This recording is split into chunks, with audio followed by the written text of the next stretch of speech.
ഈ മാരേജിന്റെ വേൾഡ് ഹിസ്റ്ററിയിൽ ഇത് ആദ്യത്തെ സംഭവിക്കുള്ളൂ. പെണ്ണ് ബോധം കെട്ടിയെടുക്കുമ്പോ ഒരു പെണ്ണ് കാണുന്നു. ആദ്യത്തെ സംഭവമൊന്നുമല്ല, എന്റെ പെണ്ണ് കാണലും ഇങ്ങനെയൊക്കെ തന്നെയായിരുന്നു. ഒരു വ്യത്യാസമേ ഉള്ളൂ, എന്നെ കണ്ടതിന് ശേഷം പെണ്ണിന്റെ ബോധം പോയി. എന്നിട്ടാ കല്യാണം നടന്ന. പിന്നെ വേറൊരു തെണ്ടി വന്ന് അവളെ കല്യാണം കഴിച്ച് ഇപ്പൊ അന്തസ്സായിട്ട് ജീവിക്കും. അപ്പൊ ചേട്ടന് കല്യാണം കഴിക്കാത്തതിന് യാതൊരു വിഷമില്ലേ?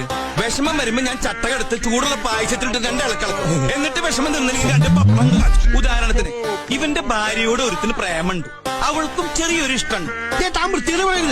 പൊന്നെ ഉദാഹരണല്ലേ പറയണേ എന്ന് വെച്ച് ഇവന്റെ ഭാര്യയെ ഇവൻ അവന് കെട്ടിച്ചു കൊടുക്കോ? അങ്ങനെ കെട്ടിച്ചു കൊടുത്ത ഈ പന്നിനെ ഞാൻ വെറുതെ വിടോ?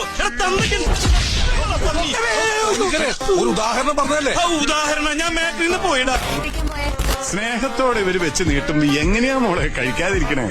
സ്നേഹത്തോടെ ഇത്തിരി ആട്ടുംകാട്ടെടുത്ത് ഉണക്കമുന്തിരി എന്ന് പറഞ്ഞാൽ നിങ്ങൾ തിന്നോ? വെറുതെ ഒരു മിനിറ്റ് പോട്ടെ മോളെ. ഇതൊക്കെ കേട്ടിട്ടേ എന്റെ മസിൽസ് വെട്ടി കയറിയിട്ട് വയ്യ.